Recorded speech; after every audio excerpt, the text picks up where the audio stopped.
Good evening, everyone. Chuck and Chris here, bringing you a late night Underdog special. It's been a while since we've been on here. We haven't been doing best ball drafts because best ball season is, for the most part, over. But last week, Brian and I did a battle royale draft, talked about the strategy a little bit. We brought Chris on today, and Chris, he has a pretty good insight into this week's slate, and so I'm excited to talk to him about it. Chris, how we doing? Chuck, happy to be here. Obviously, put together some of the thoughts that we had on OccupyFantasy.com for playing. I'll call them regular DFS contests through some competitor sites, but still have to think about these games in a way that is advantageous for building for tournament lineups. And obviously, the Battle Royale here is one of the ways that we can do that through Underdog. And I'm excited to talk about how to attack week two contests. I think we did a few drafts on the last show. You and Brian talking about week one. How did you guys make out? Did we sneak anything through? Did we have any exciting finishes in the contest? Or We you did tell me. two drafts on the last stream, and we targeted the Tua and Tyreek stack. Chris Olave and DK Metcalf fell in there as well with the regular ADP, but then we kind of went off the board with Gerald Everett and Madison. Madison didn't have a terrible game, 11.9 in underdog scoring format is pretty decent for a running back. Gerald Everett didn't really deliver, but we still had a top 1,000 finish out of 33,000 entrants. We got a 5x on our entry fee, so I'd say it's pretty good, profitable week on that. Just going to show the winning lineup, and you really just had to have Tua and Tyreek, probably Calvin Ridley, and then Aaron Jones, of course, Travis Etienne. So this one's interesting because they went with running back in the flex. Mhm. Obviously, it worked out, and if you notice, their tight end only scored 7.5 points. Not that any tight end really scored any points last week, but just it's not that difficult to win, right?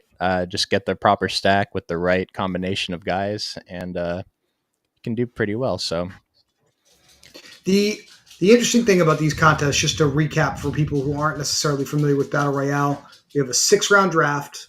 You get 6 players, and you're not competing just against your 6 or your 5 opponents in your draft pod.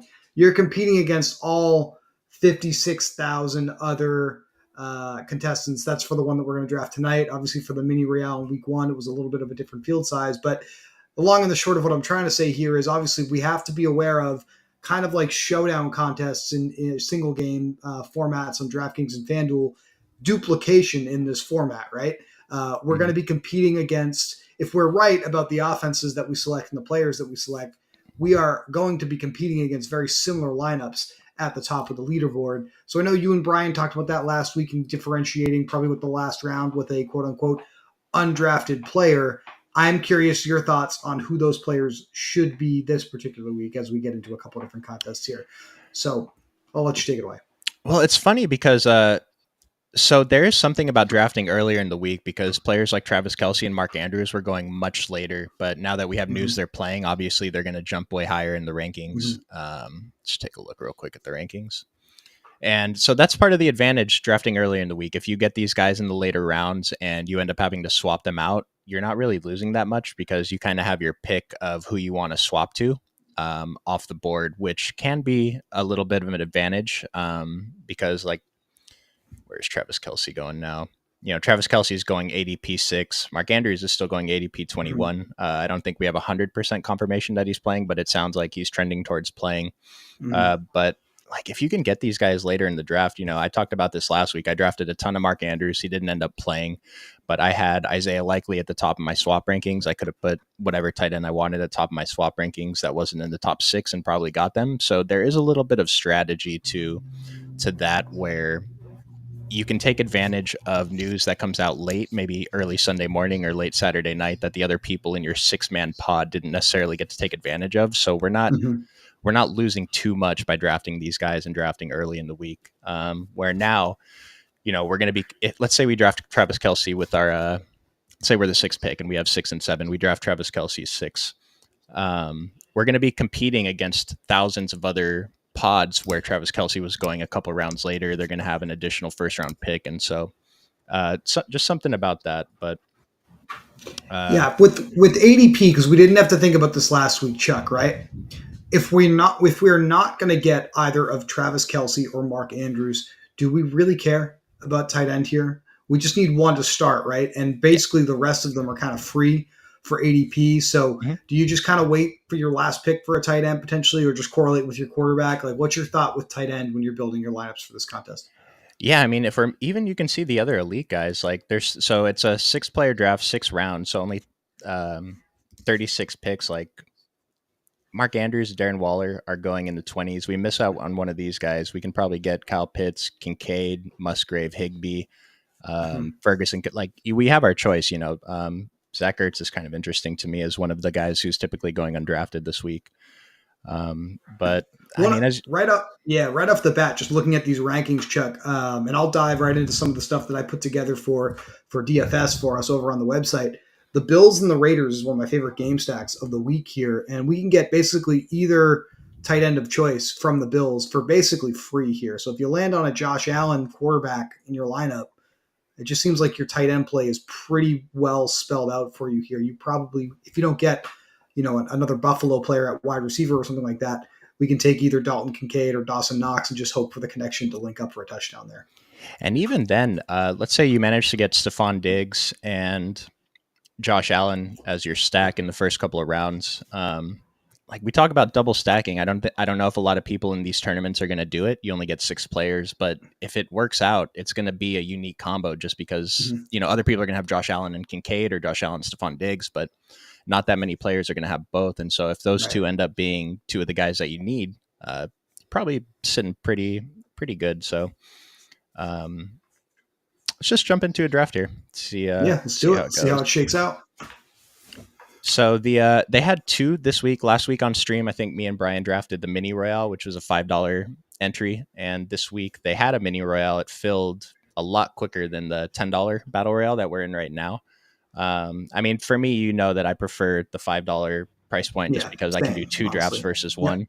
150 max entry, but like unlike regular DFS, the sharks aren't. It's such a time commitment to get 150 yeah, drafts in. I talked about you can't just set your ranking and let it auto draft because you need to be aware of correlation and certain positions. So, and it's still such a new format. We really don't have that much information on what is optimal. And so I think that the strategy I like doing is mostly following ADP for the first couple of rounds. And then after that, ADP doesn't really matter. right. Try to correlate after that. One player it looks like may be somewhat undervalued still in the rankings here, Chuck. I just see the doubtful tag next to Austin Eckler here in the Mhm. rankings. Is his backup Joshua Kelly going 35th overall, basically directly at the end of drafts. Joshua Kelly just jumped to the top of our running back model for this week's slate. If we can get Joshua Kelly late as one of our running backs, I think obviously we should be interested in that.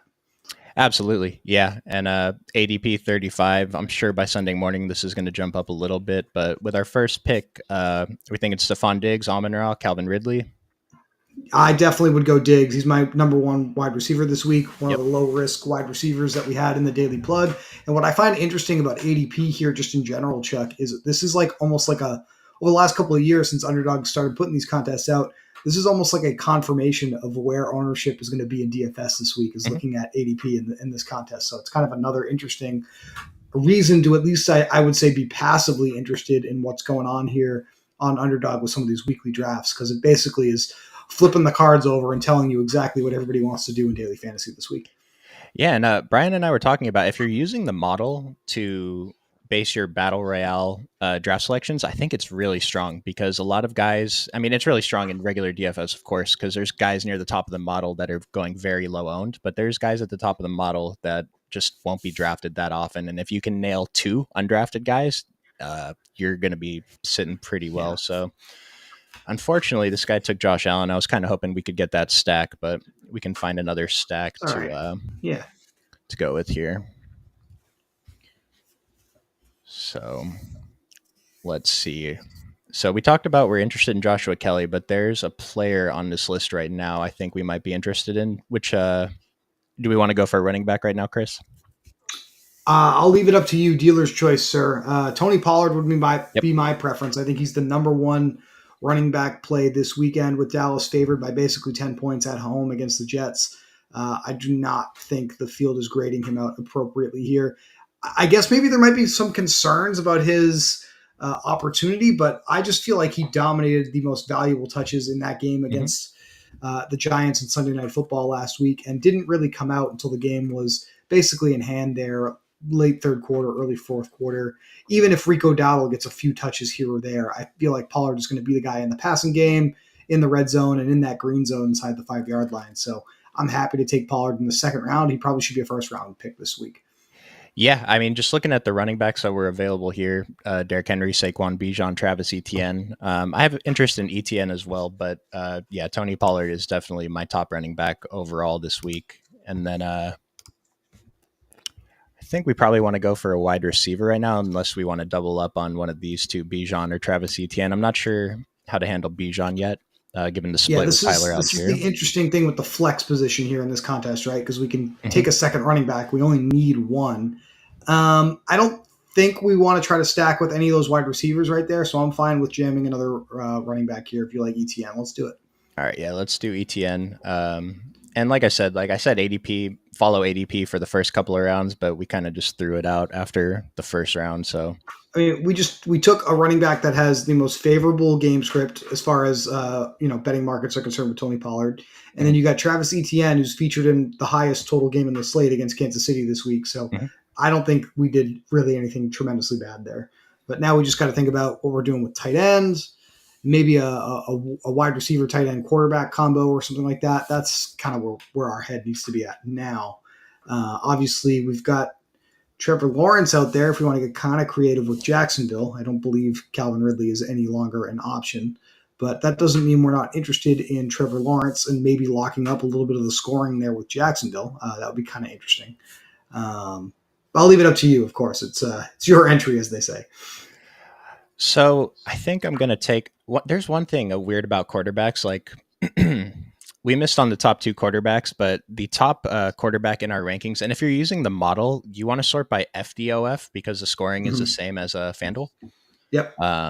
And I think I'm just going to go ahead and take the guy at the top of our quarterback rankings, and then a pretty easy stack candidate. Okay.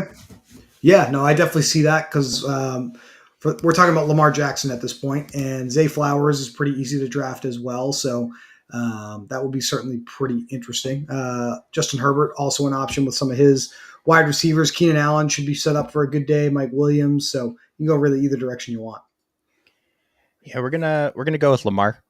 Um, Playing Cincinnati should be a pretty good game. I mean, he didn't have a tremendous game last time, but with Justin Herbert, if we could have gotten Keenan Allen, I probably would have been more interested in him. We let this guy get the Keenan Yeah. Allen Justin Herbert stack, but that's fine. And this guy taking Mike Williams, I'm pretty happy I didn't take Justin Herbert because I would have been pretty disappointed. Now, But do we want to consider the game stack here? And doing so, do we want to be in on T. Higgins? 7 targets last week, ton of air yards, 0 fantasy points. mhm. I think that would be kind of interesting as a correlation with Lamar Jackson, and we should be able to get somebody to stack directly with Lamar in the next round. Even though we don't need to do that, we can do that if we want to. Yeah, I'm thinking.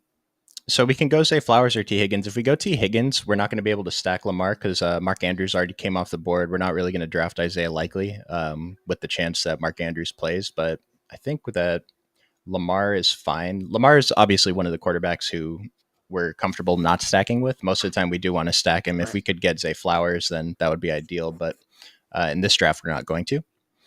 I will say just with Higgins, and this is going with the Occupy model at wide receiver. At least last I looked earlier this afternoon, and the video I put out on this channel earlier in the afternoon as well. Two each of Chase and Higgins, two of the top 3 receivers in the Occupy model this week. So pretty happy with getting exposure to those guys if we can. Yeah, and so we did get a little bit of a game stack, and I guess we just pick our. For now, we don't really have to do anything except pick our favorite tight end here at the end. Right. So we talked about a couple. I think so. If we didn't have Stephon Diggs, I might be interested in Kincaid. Let's just see who's the top tight ends on the model. Luke Musgrave with Green Bay. Is he still here? He Travis is, Kelsey's number 1, but Musgrave would be our number 2 FDOF tight end right now. So that would be my vote. and keep in mind we talked about it last time on the show, but the the OF score for NFL is directly impacted by salary. And one thing that I equated it to is, Luke Musgrave is cheap on FanDuel, but he's also cheap in these drafts. We can get him in the last round.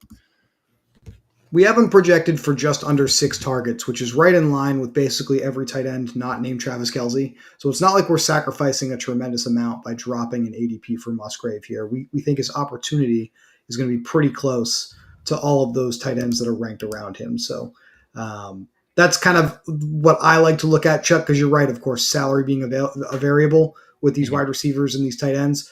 I will look at the projected targets that we have because I usually feel like we're pretty close to the neighborhood there. 6 targets out of a tight end is, again, outside of the top of the position with Kelce. I can live with that.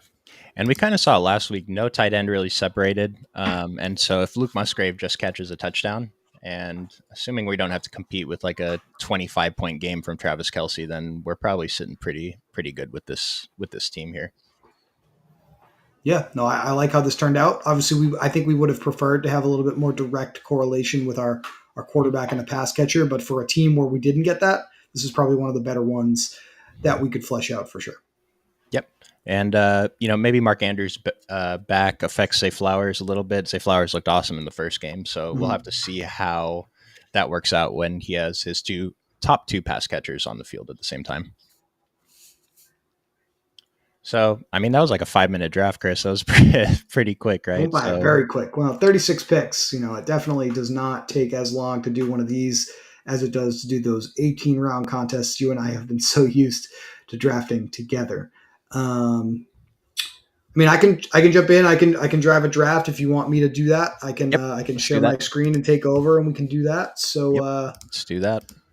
bear with me as I figure out how to do that live as we're on the show. I think we're good. I think I just sent over my screen for you to Yep. put up. All right, let me get this in here. And one thing, we saw it a little bit there with if you wait on quarterback,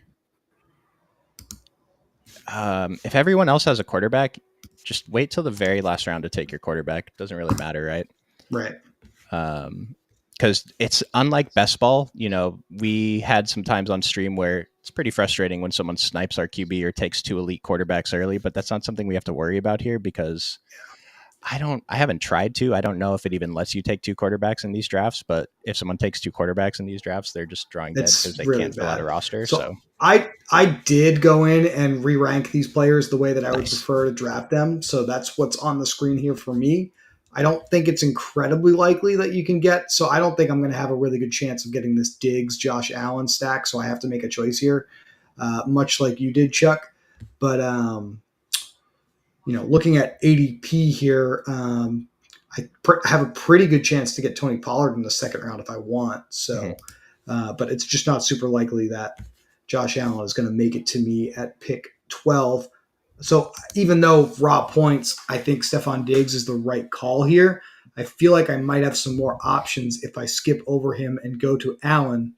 If I can get one of those Bills tight ends super late, I still have my Buffalo Bills stack, if that makes sense. So I'm actually going to take Josh Allen with the first pick here. And I think once you know what quarterback you have is like in my brain, I feel like that's how I can plan my lineup a little bit better. So that's why I'm kind of happy to do that here. No, I like that. And one thing I noticed about your rankings, and you highlighted this in the plug as one of your favorite low risk quarterbacks this week, is Anthony Richardson right near the top. And I don't think Mm-hmm. he even got drafted in our previous draft. And I mean, he So looked you know awesome in what? the first game. You may be talking me out of the Josh Allen play because if I can get Anthony Richardson for free, and even if he's a little uncorrelated, I think I can build a pretty high floor lineup around that and maybe be different and have a chance to win this tournament Oh, I if I love do it. it the Yeah. right way. Yeah, I love it. Getting on these players that other people aren't on. I mean, if you see Anthony Richardson's ADP is what, 26 or 34 or something, and Mm-hmm. I mean, it's right at the top of our rankings this week. So And I even leave myself the opportunity to where is he? I'll find him in my rankings here. You can do it the old-fashioned way and search for him. Like Michael Pittman drafted super late as well, so I could also consider that and just stack Anthony Richardson if that's what we want to do in this contest. I like it a lot. Michael Pittman went 32 in the draft we just completed in the 6th round, so it should not be difficult to get, especially with the first or I 6th might pick. We can take 2 in a row. Right. If I want to do that, I probably would be looking to do that at this 4 or 5 turn. Just Mhm. double tap both of them. But let's see how things go. If I get Tony Pollard, Chuck, then I think I probably will just go ahead and do that. It sounds pretty good to me. So we're pretty high on Tony Pollard this week. Even before I looked at any of the rankings or the plug, I think he was my number one running back. Just a lot of indicators say that he is going to be better than people expect. I mean, we were high on him preseason, I'm pretty sure, but Mhm. the goal line carries. I mean, no one's there to take carries away from him. Um, what about CD Lamb? How do we feel about CD Lamb this week against the Indiana defense? Um, I didn't have Lamb like on my priority list per se, but we do have the Jets defense gave up a ton of points to Or, Stephon Diggs last week. Obviously, we yeah, have CD sorry, Lamb. Jets. Uh, I knew what you were saying. It's Yeah. all good. We have CD Lamb in that same matchup, so I do think that there's a really good chance for him to have some upside here. I just don't know if I want to have both him and Pollard in Mhm. my lineups together, whether it's here or in daily fantasy, if that makes sense. But that would be an interesting pivot off of Tony Pollard if you're not as high on Pollard like we are here. All right. Let's see. The tight end has not been grabbed yet, which is kind of interesting to me. If I'm looking at the Richardson Pittman combo for rounds 4 and 5, then Mhm. I think I can afford to actually take the upside shot on Mark Andrews playing. And like we discussed last week, if he is out, we can always swap down to another tight end Mhm. here. So I look at this as like an almost a no risk pick at tight end because I already have a plan for the rest of my picks here. So I love it. And talked about before the show, as long if Mark Andrews is there in like the last round, even if he's questionable, then you kind of just have a free pick to decide what you want to do on Sunday morning when you're adjusting your swap rankings. So I love it either way. You're either going to get a great value or you're going to get someone that no one else in your pod is on. as it turns out, I could have taken Josh Allen. But I've kind of talked myself into this Anthony Richardson thing here, and I'll draft another team maybe at some point before we wrap up the show here, and maybe I'll try to go for Josh Allen if we can. I like it. And it looks like we have quite a few viewers right now. Feel free to ask questions about, doesn't have to be about Battle Royale or Underdog specifically. Any questions about this week's games, throw them out there. I mean, Chris is the guy to ask. So we have him for a few more minutes. Let's take advantage of that. Yeah, I will be doing a Discord voice chat on Sunday morning. I believe I'll be shooting for 10 a.m. Eastern Standard Time. I know it's a little early for those of you on the West Coast, but that's what fits my schedule this week. So that's when I will be having that chat for you, going over everything that we learn over the next couple of days. From any last minute injury reporting that we get around the league, updating our rankings in the plug. Plug is pretty much set. The plug does not really change a tremendous amount unless we get surprise news. But Chuck, I think we pretty much have a good handle on the inactives and who's going to be active thus far at this point. The biggest thing that kind of came through was this doubtful tag for Austin Eckler. So Joshua Kelly still looking like a very interesting option here in any format that you can play a weekly contest for week 2 of the NFL. We like Joshua Kelly quite a bit, Mhm. but not really any other injury news that I am being sensitive to at this point. Yeah, I mean, week 1 we had some stuff going on. Week 2 it seems like we're not going to have too many surprises by Sunday, so should make it easier on us anyway. Trevor Lawrence, Calvin Ridley stack for the last pick here. I'm not even going to attempt to say that because I know I will screw it up. Be interested to see where some of these other owners go at quarterback. Probably going to be maybe a Joe Burrow or a Jared Goff, Geno Smith for these guys over here. And we already know what I'm looking at doing here. It is Anthony Richardson if I can get him. So, all right. Now I wonder if I want to roll the dice on waiting on Richardson because we know Pittman usually gets drafted, but I've only got to basically bet on these two guys, Kevin and Npam Alanye. Hope I said that right. Not taking Anthony Richardson. And it feels pretty safe to me because of the other quarterbacks that are out there and the players that they have already selected. So I actually think I can let Anthony Richardson go here and take another high upside play at wide receiver, which for me is going to be T. Higgins, a little lower in my rankings, but I do like the fact that he had a ton of opportunity in week 1, didn't necessarily capitalize on that. We like to call those the underperforming wide receivers, called buy low wide receivers around the industry by a lot of other content providers. Even though it's only a 1 week sample, T. Higgins is clearly in that category, and I feel pretty good about being able to get Richardson with the final pick in this contest. And let's say one of these guys did something weird and took Richardson without the correlation. Would you just scoop up Joe Burrow? Are we comfortable with Yeah, Joe I Burrow? would. I mean, now that the Chase owner has Justin Herbert, it feels pretty likely that I would have Joe Burrow as another option. So I Mm-hmm. feel like I would still be able to get that. We also have Lamar Jackson out here; he has not been selected, and I have Mark Andrews. So it's not like I have plenty of good options. Is basically what I'm saying. And we do have a question in the chat. Hawk Dark asks thoughts on Moss. Zach Moss this week, like from the Colts. I don't think you need him in this format. He's very, very, very affordable in daily fantasy on DraftKings and FanDuel. I do think the emergence of the Joshua Kelly play has kind of eliminated that from my mind. One of the things that I was looking at was a lot of mini stacks with. This is so gross, but I think you know exactly what's coming out of my mouth here. Mm-hmm. With Zach Moss and Tank Dell, because Mm-hmm. Tank Dell should be starting at wide receiver now with Noah Brown on injured reserve. And Tank Dell is very, very cheap on DraftKings and FanDuel this week. I think he's even low risk viable potentially as like a punt play given the salary there. Mm-hmm.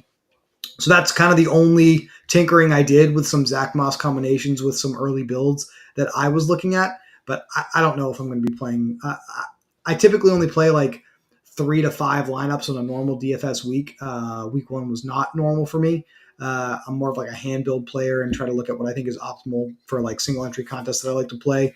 Zach Moss probably not going to make the list for me because we got a lot of really, really solid plays in that salary tier that's just slightly above his that I feel better about. Yeah, and I usually make 60 lineups for NFL every Sunday. Enter them in all the low 20 maxes and the mini max, and I made some just some quick lineups last night, and I don't think Zach Moss ended up making my pool. Just like Chris was saying, there's a lot of other cheap options. I don't think we have to go that deep yet. But if you're playing in the Millionaire Maker, the biggest contest, and you're making 150, then I think it's all right to have him in a couple of lineups. But he's not someone that I would have in as a big part of my exposures. All right, so we got exactly what we wanted with that team. We got Anthony Richardson with Michael Pittman, which I think would be a very, very interesting move in some tournaments in daily fantasy this week because I don't think people are playing Michael Pittman that much. We have him at about 3% ownership right now. T. Higgins and Mark Andrews for some correlation, and then just 2 of my favorite plays overall with Stephon Diggs and Tony Pollard. So I'm pretty happy with this team. Chuck, I will let you tag back in and draft another team if you want. Yeah, let's do one more, and then we will finish that up. So if you guys have any more questions, throw them in there because we are ready to answer them. Just adjust this. We haven't done this on the fly before, switching the screen. So let's go. We're doing seamlessly. You're doing great. So jump in there, get one more battle royale in here. See if you can clearly see there's a few players that we like more than the others. We drafted T. Higgins both times, and I like Michael Pittman. We liked him preseason. So it's funny how quickly our thoughts change on guys that we were high on in best ball or low on in best ball, and then we see a couple weeks worth of data, not even a couple weeks, 1 week's worth of data, and it's enough to change, like make us rethink all of our exposures. I'm sitting here. You just get the proof, man, right? You see how these teams value their players, how they prefer to use them in ideal circumstances, and you have to be nimble. You have to be willing to change your mind because when the proof is staring at you in the face, you're going to just continue to throw good money after bad if you continue to stay like dug in on your opinions, right? You have to be willing to just accept what the team is telling us and run with it. So, and we're not necessarily looking at performance. It's more things like I said, like Tony Pollard getting the goal line carries, and just the way that these teams are using the players is what's changing our opinions. Not just because they had an awesome game. Anyone can have an awesome game, right? Although it helps, but we'll see. So third pick, seems like Stephon Diggs is going to fall to you again. Are you thinking about having some different shots on goal here in the big tournament here and maybe going in a different direction with that first pick if he's there, or are you just happy to take him if he falls? I think I'm going to be happy to take Stephon Diggs. The only other consideration is Amon-Ra. But I probably do a couple more of these drafts. I can probably get Amon Ra in another draft. I mean, on our Occupy model rankings, it's Stephon Diggs, Jamar Chase, Amon Ra, Yeah. and then Keenan Allen are the top Mhm. four. And then there's a little bit of a drop off after that. But I mean, getting any of these top guys is should feel pretty good about it. Let's do it. Let's hope Josh Allen makes it back to us this time. Yeah. He made Yeah. it all the way to 12 for me, and I just completely ignored it. So hopefully he'll make it back to 10 for you. Yeah, there's and then I think we can talk. I don't think there's anyone in these it's only No, 6 people in this draft room. I no. think we can talk about our future picks on like best ball. If I can stack Stephon Diggs with Josh Allen and then grab Devontae Adams with Jacoby Myers not Mm. playing this week, that would be pretty good. I don't know how I feel about Josh Jacobs. Do we like Josh Jacobs this week? I think just from a DFS lineup perspective, I was tinkering a little bit more with Jacobs as my bring back and some Josh Allen double stacks because Mm-hmm. I feel safer about that than experimenting with like Hunter Renfro or Mm-hmm. like the tight ends there. I do think Renfro is probably the best secondary receiver to expect to see increased opportunity there with Mm-hmm. Myers out. But man, it feels very, very risky, right? It was a little bit worrisome. I think there were questions like, is Hunter Renfro even in a uniform? Because he just wasn't even there. Yeah, he did play. He split snaps as like the third receiver with like Christian Wilkerson and DeAndre Carter. So really not clear what's going to happen with the wide receiver two for the Raiders this week. We think it's going to be Hunter Renfro, Mm-hmm. and that's what I talked about in the video that posted earlier this afternoon on the channel. But there is absolutely a chance that it's not him and that it's Christian Wilkerson Mm-hmm. or DeAndre Carter that get those reps across from Devontae Adams. So in a format like this, you definitely don't want to be considering these ancillary pieces. It's probably either Adams or Jacobs, and I would prefer Adams for sure. Mm-hmm. Mm-hmm. I agree, and I was kind of hoping. Well, actually, I guess I'm kind of glad this guy took Amon Ra, so I don't really have to make a decision because I probably Yeah. would have went with Amon Ra. But I mean, you can see Amon Ra's ADP was like 4.5 or something, and he's going at pick 9. Something about doing a bunch of drafts, just trying to get lucky on which Mhm. combinations of guys Mhm. you get. And Calvin Ridley and Amon Ra is a pretty great starting combo. So, so So do we want to go with Devontae here? I mean, I definitely get the upside. For me, Pollard would probably be my auto pick just because he's like my number one player of the week.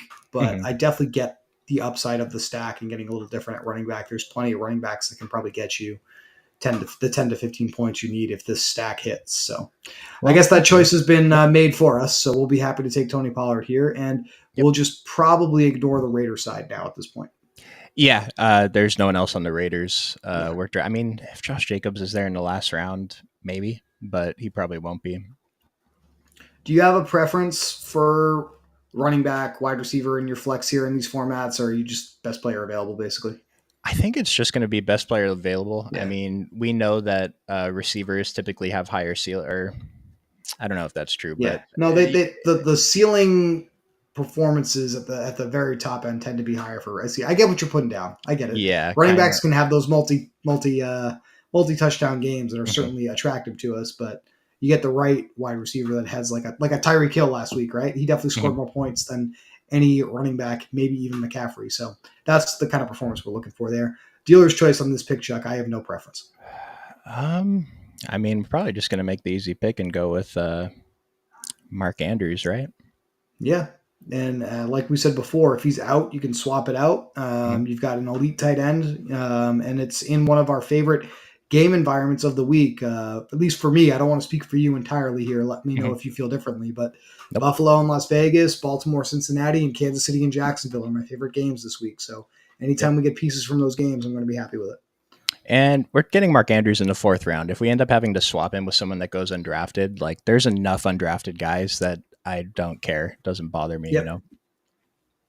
So, It could uh, very well be Isaiah Likely again. So even though he mhm, didn't get there on the box score last week, Chuck, the snaps played, the routes run were pretty mhm. high. So we still think Likely's a pretty good tight end there if he has to start. Yeah, and it looks like all right. Well, I was kind of hoping we were going to be able to I get T know we're gonna Higgins go there, 3 for 3 with but Higgins on the screen today.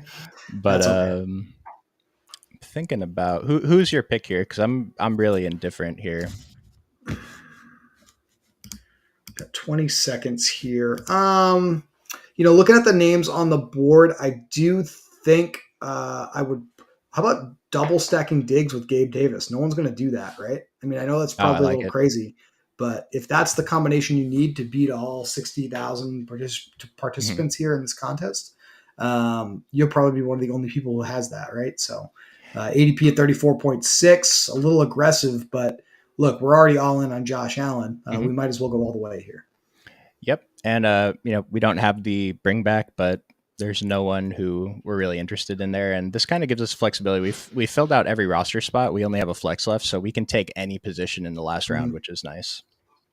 So now that we're pretty much invested in the Bills passing game, I don't hate seeking a little bit of floor here. Maybe you look for a running back here that can get into that flex spot for you. Um, there are some of those running backs that are going to be popular in DFS this week that are still lingering out here, Chuck. We've got Joe Mixon. We've Hmm. got James Cook. I don't know if James Conner is available or not. Those guys are going to be very popular. But Joshua Kelly, if he's still there, would be my pick for the Chargers. I don't know if he got selected already. If Joe Mixon is fine if that's the case. Yeah, if Joe Mixon wasn't here, I might just go with Joshua Kelly, but I don't You've mind getting this the correlation here. correlation with Andrews is good too. That's definitely Yeah, fine with in my book. So let's yeah, do it. because Pittman was the other But guy that I was considering, but like I yeah, I'm just said, gonna go being with Joe Mixon. super invested at the Buffalo passing attack here, just kind of like if this doesn't work, your lineup's probably screwed anyway. So let's get Yep, some floor with the running backs. yep. Um, so not a bad draft. I think of the three we did, your team seems like your team is my favorite one of the ones that we drafted, but it's like if this works, I'm gonna be in a good spot. Yeah, no, definitely. This was fun. I kind of enjoyed doing this a little different than the normal things that we do. We did go 3 for 3 with Stefan Diggs, so we did that in all three It's of the pretty lineups good. that we drafted on the Nice. stream today. So a little bit of insight into how we're looking at the slate here in week 2. Chuck, if we could head over to the Pick'em lobby for a Yep. second before we close out the show, we got this Tua Tagovailoa special to talk about for Sunday. And we had a couple of questions in Discord about what we want to do with that. Um, Looking at some of the stats that are being offered for some of these popular running backs in daily fantasy this week, guys like Tony Pollard, my favorite play on the slate. I think going higher on his rushing yardage is something that I would look at. Same for guys like James Conner, Joshua Kelly, Hmm. James Cook, even from the Buffalo Bills, Stephon Diggs from the Buffalo Bills at wide receiver. Like these are the players that I would look to seek higher stat lines to pair with the Tua special. And I do think we want to look at, pardon me, a little bit of gas there, over higher, excuse me, than 271.5 yards.